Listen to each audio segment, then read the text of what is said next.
Donc, le thème de ce soir, c'est assimilation, intégration, désintégration.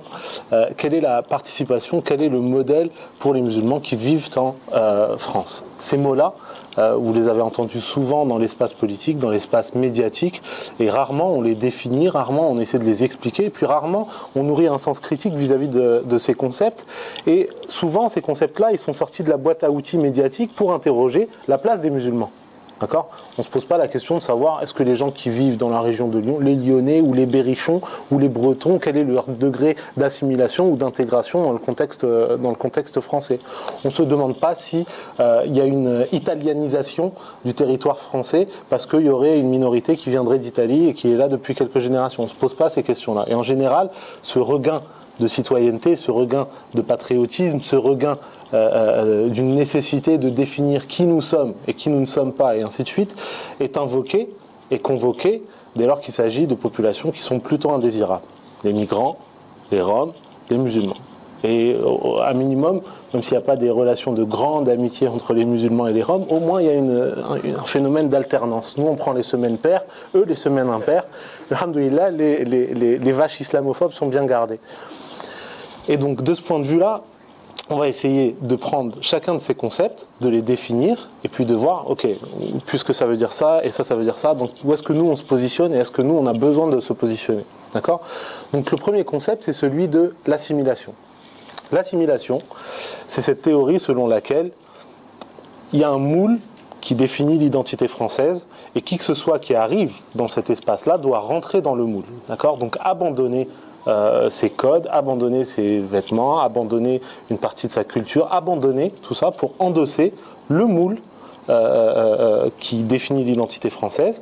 Et c'est ça, être assimilé. D'accord ? Cette question-là, elle est résumée sous la phrase qui est répétée bêtement sans jamais l'interroger. À Rome, fais comme les Romains. D'accord ?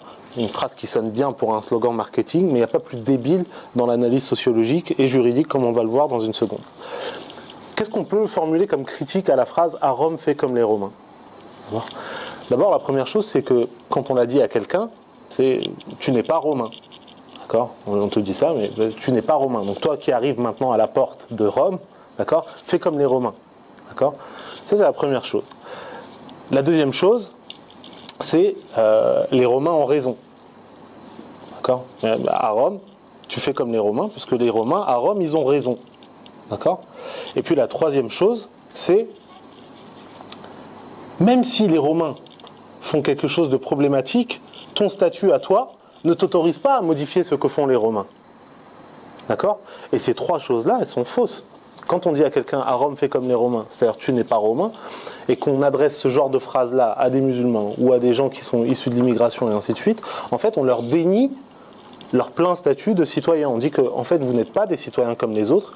Nous sommes les citoyens qui forment l'identité qui est acceptable et vous devez, d'accord, nous placer sur le piédestal de la légitimité. D'accord ? Donc cette première idée-là, c'est vous n'êtes pas des citoyens comme les autres. Vous êtes une population à part.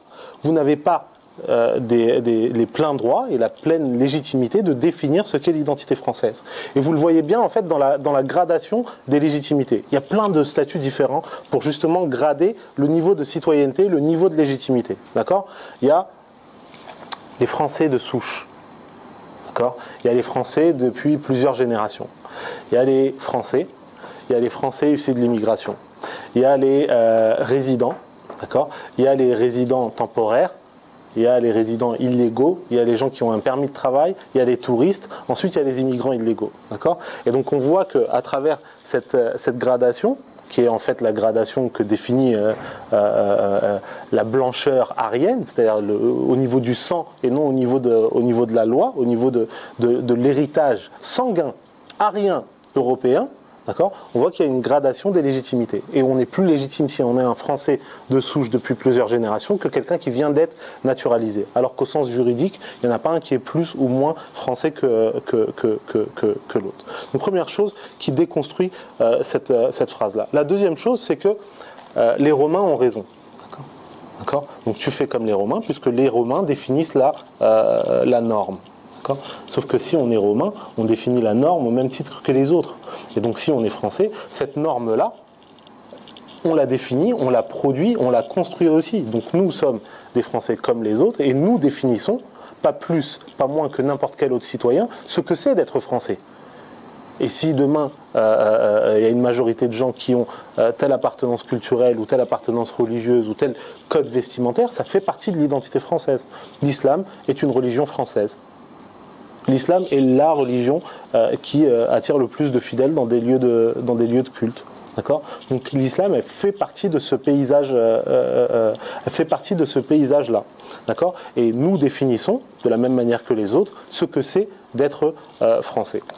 Et puis le troisième point, c'est, en fait, c'est justement non seulement le droit, mais la responsabilité d'un citoyen de questionner le comportement d'un gouvernement ou le comportement de notre peuple quand il se comporte d'une mauvaise façon.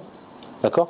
Qu'est-ce qu'on fait quand on fait partie d'une entreprise ou quand on fait partie d'une famille ou quand on fait partie d'une équipe ? On partage la responsabilité et donc à ce titre-là, c'est notre devoir d'identifier les choses qui vont mal et de mettre la main à la pâte, de participer pour changer ces choses. D'accord ? Et de ce point de vue-là, il n'y a personne qui a le droit de nous enlever ce droit-là. D'accord ? Mais d'un autre côté, il y a un constat critique à faire vis-à-vis de la majorité des musulmans, c'est que nous ne nous sommes pas donné suffisamment cette responsabilité-là. D'accord ? Or, cette responsabilité-là, elle a un pendant en islam. Donc, pour la plupart d'entre nous qui sont musulmans, la plupart d'entre vous connaissent le verset Kuntum khayra ummatin ukhrijat lin-nas. Vous êtes certes la meilleure communauté qui ait pu surgir, qui ait pu aller vers les gens. Et tout de suite, Allah subhanahu wa ta'ala définit qu'est-ce qui caractérise une communauté humaine qui serait potentiellement la meilleure. Ta'muruna bil ma'ruf wa tanhauna 'anil munkar wa tu'minuna billah. Vous luttez contre toutes les injustices, d'accord ? Vous recommandez tout ce qui est bon, vous promouvez tout ce qui apporte du bien et de la justice dans la société. Wa tu'minuna billah. Et parce que vous croyez en Dieu, vous donnez du sens à ce que vous faites. D'accord ? Vous croyez en Allah subhanahu wa ta'ala et c'est ça qui donne un code de comportement, des valeurs, une éthique et c'est ça qui donne du sens à vos actes de lutte contre les injustices, vos actes de solidarité avec ceux qui souffrent, vos actes de promotion de ce qui est bon, de respect de l'environnement, d'éducation, de lutte contre la pauvreté, et ainsi de suite, et ainsi de suite, et ainsi de suite. D'accord ? Et cette responsabilité-là, on ne l'a pas suffisamment endossée. D'accord ? Donc souvent, on va être dans un champ très défensif sur les questions d'islamophobie, et c'est très bien. Mais dans l'autre côté, il va falloir penser à une question de participation, on y reviendra un peu plus tard, Inch'Allah, et de comprendre que ce n'est pas juste un mécanisme à sens unique, il y a un mécanisme de résistance face aux injustices, et puis dans la même période, dans le même temps, dans le même espace, il y a une dynamique de proposition, une dynamique de construction. D'accord ? Et cette part-là, on l'a investie, alhamdoulilah, mais pas suffisamment encore. D'accord ? Pourquoi je dis ça ? Parce qu'une des définitions de l'islamophobie, c'est la construction du problème musulman. C'est-à-dire, c'est le fait de faire des musulmans un problème. D'accord ? Donc, il faut déconstruire cette logique-là. Mais dans le même temps, il faut que nous, on joue le rôle de solution dans la société dans laquelle on vit. Si nous pensons que nous avons des choses à dire sur la proximité et la préservation de la famille, où est-ce qu'on est lorsqu'il s'agit de prendre en charge des personnes âgées ? Si nous avons quelque chose à dire sur l'utilisation de l'eau et des ressources naturelles, où est-ce qu'on est dès qu'il est question d'écologie ? Si nous avons quelque chose à dire sur la manière dont il faut construire des transactions pour qu'elles soient justes et pour qu'on puisse financer des grands projets tout en respectant une certaine éthique. Où est-ce qu'on est, nous, dans le financement de ces projets-là ? Dans le financement des écoles, dans le financement des centres culturels, dans le financement des projets d'ensemble qui vont bénéficier pas juste aux musulmans, mais au plus grand nombre. Donc, cette question de l'assimilation, on voit que sur ces trois plans-là, elle est non valide et qu'elle vient introduire l'idée que les musulmans seraient des citoyens de seconde zone et il faut la rejeter purement et simplement. Face à ça, il y a aussi des musulmans qui sont des grands avocats de l'assimilation, d'accord ? Et qui disent deux choses. La première, c'est que les musulmans devraient adopter une visibilité discrète, devraient raser les murs, ils ne devraient pas faire de vagues, d'accord ? Parce que ça va créer plus d'islamophobie et on va être détesté encore plus, d'accord ? Et cet argument-là, il est présenté comme s'il devait préserver les musulmans, les mettre en sécurité, comme si moins on était visible, moins on serait des cibles du racisme, moins on serait des cibles de l'islamophobie. D'accord ? Ça, c'est le premier argument. Le deuxième, c'est on va vers la guerre civile D'accord? Et de toute façon, cette France-là, elle est blanche, judéo-chrétienne. Il va falloir s'acculturer, c'est-à-dire il va falloir couper les liens avec les pays d'origine, il va falloir couper les liens avec des pays musulmans ou des pays africains ou des pays du Moyen-Orient ou autres pour mieux s'enraciner ici et puis devenir des musulmans du terroir. D'accord? Et de cette logique-là découle une affiliation d'un nombre sans cesse croissant de musulmans qui vont aller vers le Front National, qui pensent que l'immigration c'est un problème, qui pensent qu'il faut donner des preuves de citoyenneté et de patriotisme pour enfin être acceptés, pour enfin être tolérés, et ainsi de suite. D'accord? Et ces deux thèses-là, on va les déconstruire ensemble. La première qui explique que les musulmans, et les musulmanes en particulier, devraient adopter une visibilité discrète pour être moins la cible du racisme, pour moins provoquer le rejet de l'autre et l'intolérance de l'autre. La première chose à dire, c'est que ça vient valider précisément l'idéologie islamophobe. Cette barbe est provocante, elle me provoque visuellement. Ce foulard est provoquant, il vient me défier visuellement dans un espace qui est franco-français, blanc et judéo-chrétien. D'accord ? Et je considère que c'est toi, victime potentielle du racisme, qui est le porteur, la porteuse de la cause du racisme. C'est quelque chose que tu as fait qui te rend cible pour moi. D'accord? Donc ça, c'est une validation pure et simple de l'idéologie islamophobe. C'est de la faute des musulmans si on les déteste et quelque part, ils n'ont que même à blâmer pour le sort que nous leur réservons. Et ça, c'est une triple faute religieuse, sociologique, historique. Pourquoi? Il y a eu des précédents pour ça. Il y a eu des précédents, il y a eu des situations dans l'histoire musulmane où des musulmans ont dû, sous la contrainte, adopter une visibilité discrète. D'accord? Est-ce que quelqu'un peut me dire c'était quand? C'est l'Espagne musulmane au moment de la Reconquista, donc au moment où les chrétiens ont tenté de reconquérir l'Espagne. Il y a eu une période pendant laquelle cette reconquête se faisait et pendant laquelle eh bien, les musulmans ils étaient présents dans cette Espagne-là, mais victimes de racisme, victimes de tueries, victimes de stigmatisation. Ils étaient persécutés à cette époque-là. Et il s'est passé quoi? Il s'est passé que les ulama, qui étaient là, les savants musulmans qui étaient là, présents à l'époque, ils ont dit une chose très simple. Ils disent, nos frères et nos sœurs sont en situation de danger de mort. Notre responsabilité en tant qu'imam, en tant que référent religieux, c'est d'ajuster la charia à cette situation de vie ou de mort. D'accord? Et donc, on ne va pas leur demander d'arrêter leur pratique, mais on va leur donner des façons pour que leur pratique soit moins visible et qu'ils soient moins identifiables et moins la cible de racisme.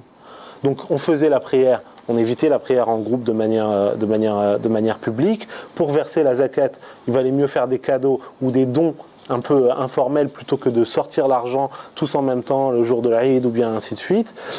Pour faire l'ouveau, le rousse, donc les grandes ablutions, plutôt que de les faire le vendredi matin, on les fait le jeudi soir après Maghrib. Bref, tout un tas de petites prescriptions qui permettaient aux musulmans d'être moins visibles dans cet espace-là, où être identifié en tant que musulman, c'était un risque de vie ou de mort. D'accord? Et malheureusement, il y a des conditions pour que l'ajustement du fiqh se fasse en conditions minoritaires. Ce qu'on appelle le fiqh al-aqliyat, c'est-à-dire le fiqh des minorités.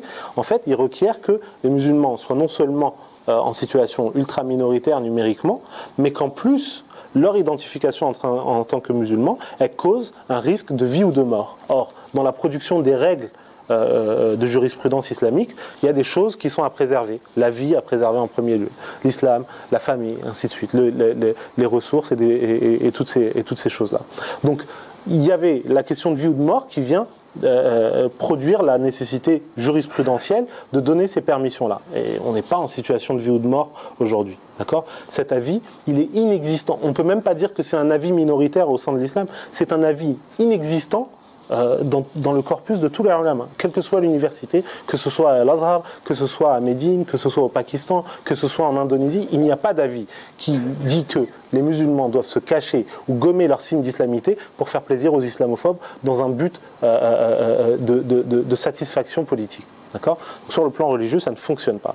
Sur le plan historique, ça ne fonctionne pas non plus. Pourquoi? Parce que les musulmans de la période de la Reconquista, ils ont été persécutés jusqu'au dernier. Et on est capable de suivre leur parcours de ville en ville, ils devaient quitter leur ville pour aller au village suivant, et ils ont émigré. En fait, on a des traces à travers les extraits de naissance, les actes de décès et les conventions de baptême. D'accord ? Donc on est capable de suivre les familles musulmanes. En fait, elles ont migré le long de la Méditerranée en remontant vers le nord et l'est, sur tout le pourtour du Languedoc-Roussillon. Et on voit que, ben voilà, ils sont arrivés dans un village, ils ont été persécutés. Ils sont allés au village suivant et on leur a dit, on vous tolérera si vous reniez votre religion. Donc le père, il se faisait baptiser et donc on enregistrait au baptême que Mohammed, il allait s'appeler Pierre ou peu importe, ou il allait se faire baptiser. Mais même malgré ça, ils n'étaient pas tolérés. Donc on les persécutait jusqu'au dernier. Le père meurt, les enfants continuent et vont jusqu'au prochain village et on voit que génération après génération, il ne reste plus rien d'eux.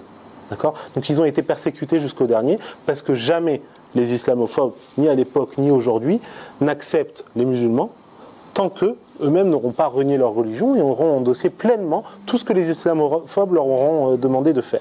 Donc historiquement, ça ne fonctionne pas et sociologiquement, ça ne fonctionne pas non plus. Donc on a des tests, pas pour les musulmans uniquement, mais surtout pour les populations juives et pour les populations roms. Et la question à laquelle on cherche à répondre par l'expérience et par l'étude sociologique, c'est, ok, imaginons qu'un groupe est cible du racisme, n'importe lequel. Est-ce que le fait qu'il soit plus ou moins visible a un impact sur le fait qu'il soit plus ou moins discriminé? La réponse c'est non. Donc on a pris des communautés juives, avec différents degrés de visibilité, des messieurs ou des madames, des messieurs qui sont juifs orthodoxes, avec un chapeau, une kippa, des nattes, le code vestimentaire du juif orthodoxe, d'accord ? Et puis on regarde des codes vestimentaires qui vont être moins visibles. Bon, il n'a pas le chapeau, il n'a pas la kippa, il a juste un pins ou peu importe, ou un t-shirt, ou il a juste la kippa, il est habillé en civil le reste du temps, ou bien il n'a rien du tout, mais on sait qu'il est juif, et on regarde, est-ce que celui qui est moins visible, il va être visé plus ou moins que celui qui est très visible? Et la réponse c'est non. D'accord ? Et de la même manière, chez les hommes et les femmes musulmanes, ceux qui ne portent pas la barbe, celles qui ne portent pas le hijab, elles ne sont pas plus ou moins discriminées que les autres. Les sœurs qui portent le hijab, elles sont visées parce qu'on leur explique que leur hijab il est provoquant et qu'il n'est pas acceptable.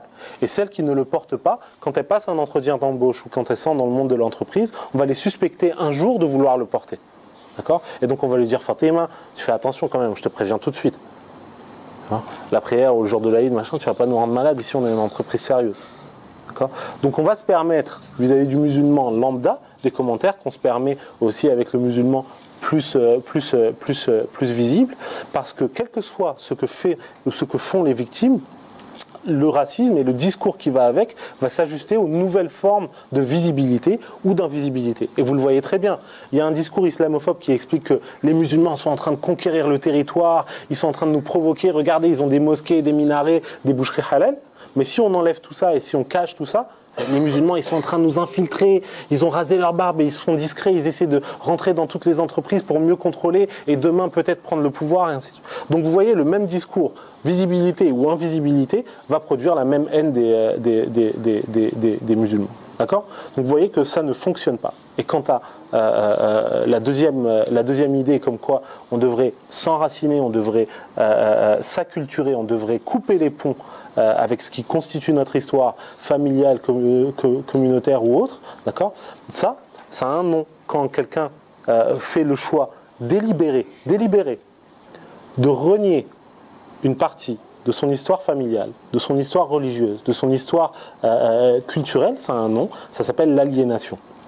D'accord ? Ça veut dire, je ne m'accepte plus tel que je suis, je vais me construire une nouvelle identité où je vais couper une partie fondatrice de mon identité, pas parce que j'avais spontanément l'envie de couper avec la culture marocaine, la culture algérienne ou la culture égyptienne. Non, juste parce que les racistes m'ont dit de le faire. Et juste parce que je me suis dit que quelque part je vais être mieux accepté, mieux toléré si je le faisais. D'accord ? Ce fait de s'infliger à soi-même un déni d'identité par honte et par acceptation de l'idéologie islamophobe, c'est une aliénation. Et il faut la rejeter en tant que telle. Et les conséquences de ce processus, elles sont dramatiques, puisqu'on en arrive à se dire, voilà, entre moi et mon cousin du bled, il y a un monde, il y a un univers. Alors qu'il y a juste le fait que moi je suis né à Paris et lui il est né à Tombouctou ou ailleurs. D'accord? Et on se retrouve à avoir des jeunes qui nous expliquent que ah regarde ces blédards, il ne faut pas les faire venir, c'est à cause d'eux quand ils viennent ici que les autres nous détestent et des trucs. Donc il faut qu'on se distancie des gens qui sont en Afrique et qu'on se distancie des gens au Maghreb et au Moyen-Orient, d'accord? Pas parce qu'on a quelque chose de culturellement clivant avec eux, non, juste parce que ça fait plaisir aux islamophobes ici, d'accord? Qu'on voit que ça ne fonctionne pas. Cette théorie-là, assimilation, acculturation, elle est présente principalement à droite et à l'extrême droite. Le deuxième concept, celui de l'intégration, il est principalement présent au centre politique et puis dans la gauche française. C'est quoi l'intégration? C'est le fait de dire, on ne va pas vous demander de tout abandonner, d'accord? Mais on va vous intégrer, d'accord, dans le contexte français, mais il va falloir faire des concessions, il va falloir modifier des choses, d'accord? Donc on va vous expliquer ce qui est acceptable et ce qui ne l'est pas, d'accord? Et puis vous allez avoir votre place, on va vous donner votre place, on va vous la définir, mais on est super sympa parce qu'on vous aime bien, nous on est là, gauche, d'accord? Et cette intégration conditionnelle, elle dit deux choses. La première, elle dit que si on a besoin de t'intégrer, c'est que quelque part tu es un corps extérieur à cette société. D'accord? Et de quelle intégration on parle à des gens qui sont nés ici ou qui sont là depuis 20 ans, 30 ans, 40 ans. D'accord? Donc dès que quelqu'un prononce le mot intégration, va te faire intégrer. Toi aussi, tu es comme moi, tu es né dans le même endroit. Si tu penses qu'il y a un problème d'intégration dans le pays, ça veut dire que toi aussi, peut-être que tu as des problèmes avec l'identité de ce pays. Tu penses que la France, c'est une femme et elle se regarde dans la glace et elle réalise qu'elle a les cheveux crépus, quoi. Et c'est un problème identitaire, c'est elle qui a un problème. Moi, j'ai pas de problème. Moi, je suis content, je suis bien dans mes baskets ou dans mes talons. Donc, l'intégration a dit, tu es un facteur extérieur, tu es un corps externe à notre société, donc tu as besoin de t'intégrer comme quelqu'un qui arrive dans un pays chaud, il doit s'acclimater. D'accord? Non, l'intégration, elle devient conditionnelle après. Et donc ensuite, on vous explique qu'est-ce qui est acceptable, qu'est-ce qui ne l'est pas. Le couscous, c'est bon. Les makroud, c'est bon. D'accord? Le rail, c'est bon. D'accord? La prière, c'est pas bon. D'accord? Code vestimentaire. Le henné le jour de l'Aïd, c'est bon. Le hijab, c'est pas bon. D'accord? Le foulard porté autour du cou, c'est bon. Le foulard porté sur la tête, ça n'est pas bon. Le bouc, c'est bien. La barbe, c'est pas bon.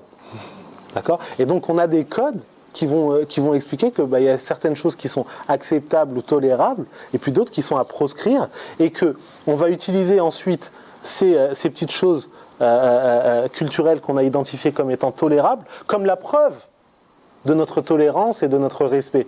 Mais on n'est pas raciste, on adore le couscous. Et moi, ma chanson préférée, c'est Aïcha, Aïcha, machin.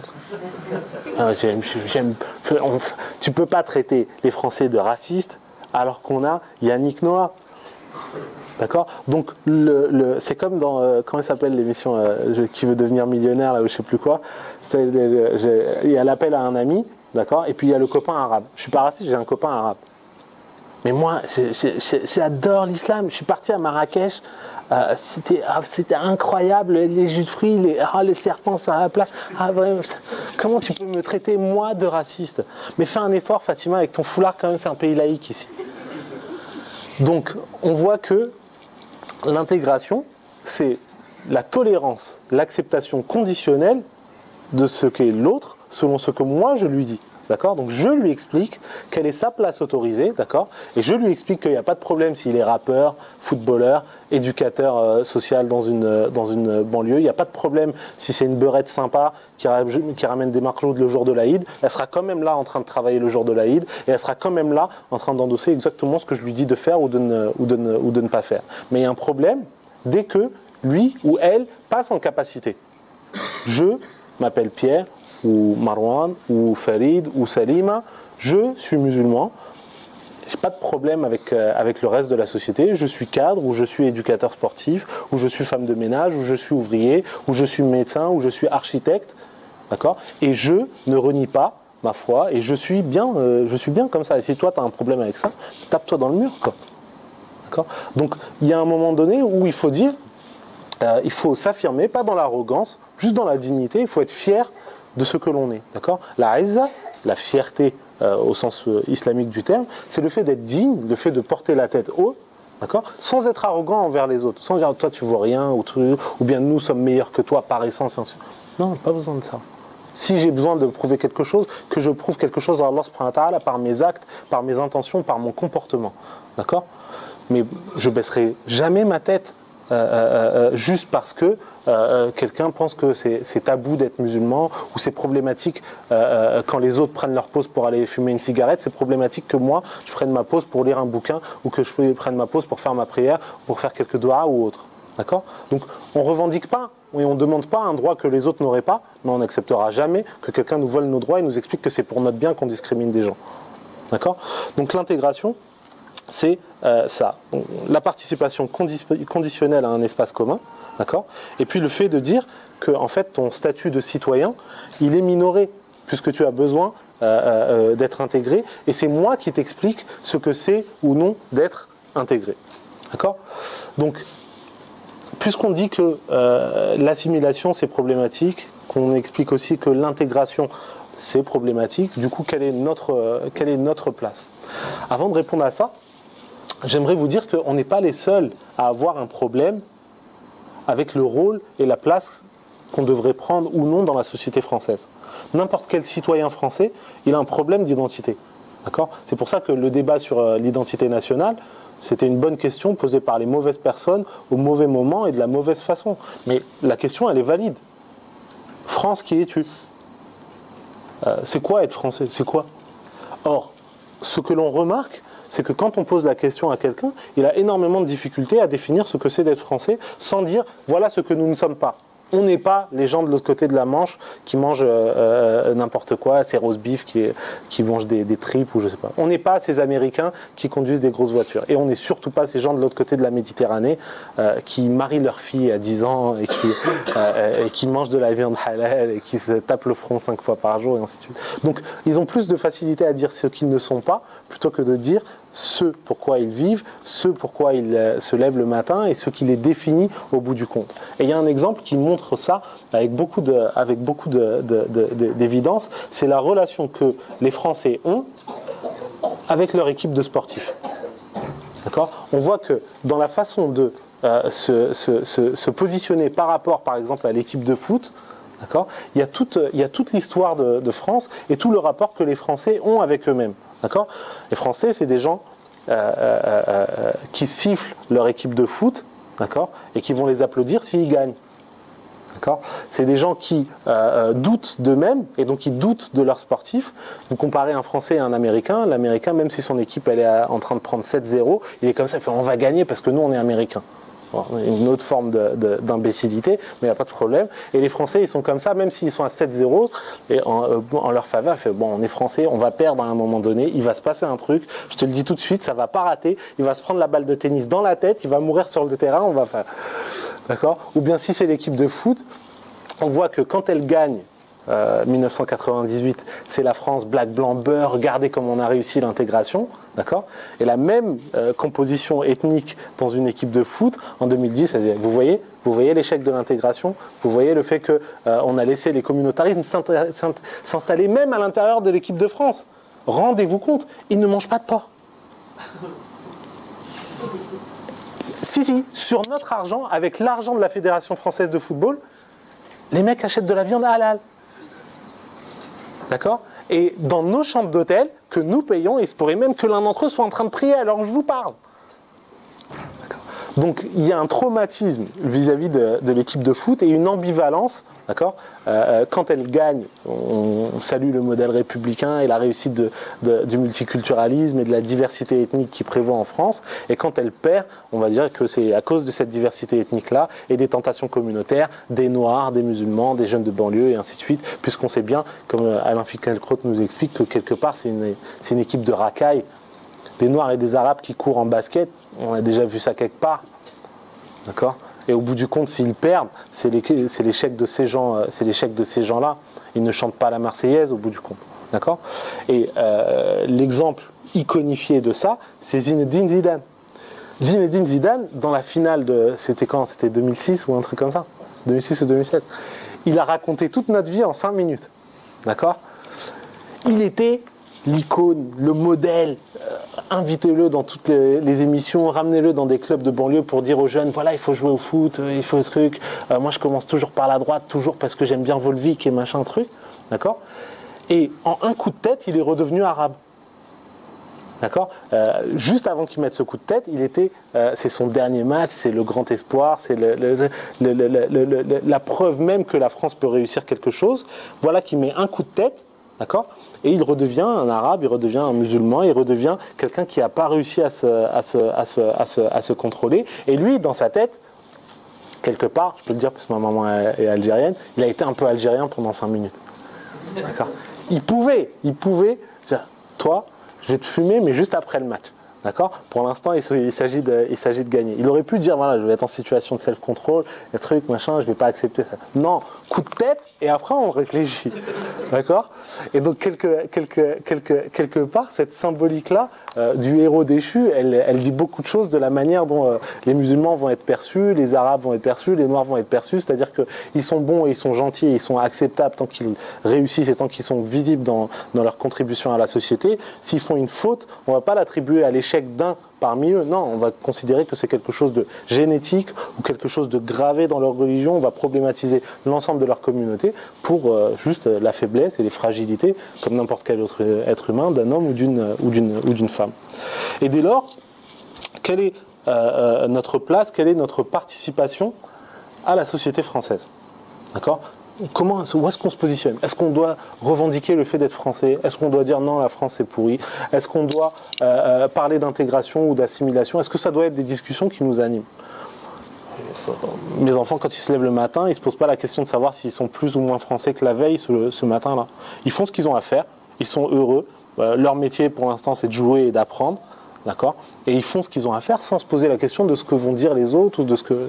Ils se posent la question de savoir si papa et maman vont être contents. Ils se posent la question de savoir si Allah subhanahu wa ta'ala va être content d'eux. Ça, ils se posent ces questions-là. D'accord ? Mais ils ne se posent pas la question de savoir si Marine Le Pen va être content d'eux. Pourquoi est-ce que nous, en tant qu'adultes, on devrait se la poser ? Pourquoi est-ce que nous, en tant qu'adultes, en tant qu'êtres humains libres, on devrait se poser la question de savoir ce que des gens injustes pensent de nous ? D'accord ? Et d'ajuster notre comportement, non pas pour satisfaire Allah subhanahu wa ta'ala, non pas pour satisfaire les gens autour de nous qui comptent, mais pour satisfaire des gens, au bout du compte, on n'a strictement rien à faire de leur approbation ou non. D'accord ? Par contre, eux, ils cherchent à nous causer du tort par tous les moyens possibles. Donc dès lors, quelle est notre place, quel est notre modèle ? Il y a 2 mots que j'aimerais évoquer. Le premier, c'est celui de co-intégration. Le deuxième, c'est celui de participation. La co-intégration, qu'est-ce que c'est ? Je prends un exemple. Dans la théorie économique, quand on regarde par exemple la France et l'Allemagne, on voit que les 2 économies, françaises et allemandes, sont co-intégrées. Qu'est-ce que ça veut dire ? Ça veut dire que les échanges entre les 2 pays, ils sont tellement forts et ils sont tellement intenses que ces 2 pays ne peuvent pas être imaginés l'un sans l'autre économiquement. Ils s'influencent mutuellement, ils ont un impact l'un sur l'autre. Si l'un d'entre eux fait quelque chose, ça a un impact sur l'autre. D'accord ? Parce qu'il y a des ressources naturelles qui sont échangées, parce qu'il y a énormément de sous-traitance des Allemands aux Français, parce qu'il y a énormément de consommation de biens de première nécessité vis-à-vis de l'Allemagne, et ainsi de suite. D'accord ? Donc ça veut dire que l'intégration, c'est pas à sens unique. Non, c'est une co-intégration. Les gens s'influencent mutuellement les uns les autres. Et ce qui est vrai au niveau des pays, c'est aussi vrai au niveau des individus, et c'est aussi vrai entre un individu et un pays. Vous voyez, quand on a des amis, quand on a des fréquentations, eh bien, les façons de faire, même les façons de s'habiller, les façons de manger, les façons de parler, en fait, elles se diffusent entre l'un et l'autre. D'accord ? Il y en a un, moi j'apprends de toi des choses, j'apprends de la façon dont tu tiens ta cuillère, j'apprends la façon dont tu souris, et toi tu apprends de moi la façon dont je ponctue mes phrases en faisant ça, et ainsi de suite. Et avant même que tu t'en rendes compte, tu as intégré ces choses-là. D'accord ? Donc la co-intégration, c'est le fait d'imaginer qu'on vit dans une société où on s'influence les uns les autres. D'accord ? Et que nous, au bout du compte, pour ceux qui sont nés ici ou qui sont venus ici en étant adultes, on a appris des choses. Et quand on voit les frères et sœurs en Égypte ou au Maroc ou en Inde ou ailleurs, on voit qu'il y a des différences même dans notre façon d'expliquer et de penser, de faire certaines choses. D'accord ? Donc on a été influencé et marqué par la culture française, et en même temps, il y a plein de choses qu'on a amenées, des choses au quotidien dans mon entourage immédiat, et pour ceux d'entre nous qui ont droit à la parole publique, des choses qui marquent l'ensemble de la population. Donc la co-intégration, c'est beaucoup plus opérant que l'intégration, puisqu'elle est valable pour tout le monde, et on s'influence tous les uns les autres. Et le deuxième mot, c'est celui de participation. Et ça, et c'est là-dessus que je terminerai, Inch'Allah, c'est qu'il faut imaginer notre vie, d'accord, avec l'idée suivante. Allah subhanahu wa ta'ala, il nous a envoyé dans un espace donné pour un temps donné. D'accord? On ne sait pas combien de temps ça va durer. On ne sait pas ce qui va arriver demain ou après. On ne sait pas. Allahu a'lam. Ce qu'on sait, c'est que Allah subhanahu wa ta'ala, il va nous juger sur ce que nous aurons fait pendant le temps qu'il nous aura imparti, sur les intentions qu'on aura eues, sur la manière dont on se sera comporté. D'accord? Donc l'exercice auquel chacune d'entre nous peut se livrer, c'est de prendre une feuille blanche et de dire, voilà, si j'étais le lendemain de ma mort, et mes enfants, ou mes amis, ou ma famille, ils ont besoin de raconter l'histoire de ma vie. Peut-être mes enfants à mes petits-enfants, ou mes voisins à d'autres amis à eux, ou autres. D'accord? Sur cette feuille, qu'est-ce que j'ai envie qu'il soit écrit? D'accord? Qu'est-ce que j'ai envie de laisser? C'est quoi ma contribution? Ma mission sur cette terre, moi Marc, moi Fatima, moi Farid, c'est quoi? D'accord? Pendant le temps qui m'est laissé, c'est quoi que j'ai envie d'accomplir? C'est quoi le rêve que j'ai envie de transformer en projet et de le réaliser? Est-ce que j'ai envie d'être une jeune fille qui aura écrit un livre qui va marquer une génération d'enfants? Inch'Allah, Inch'Allah, Inch'Allah.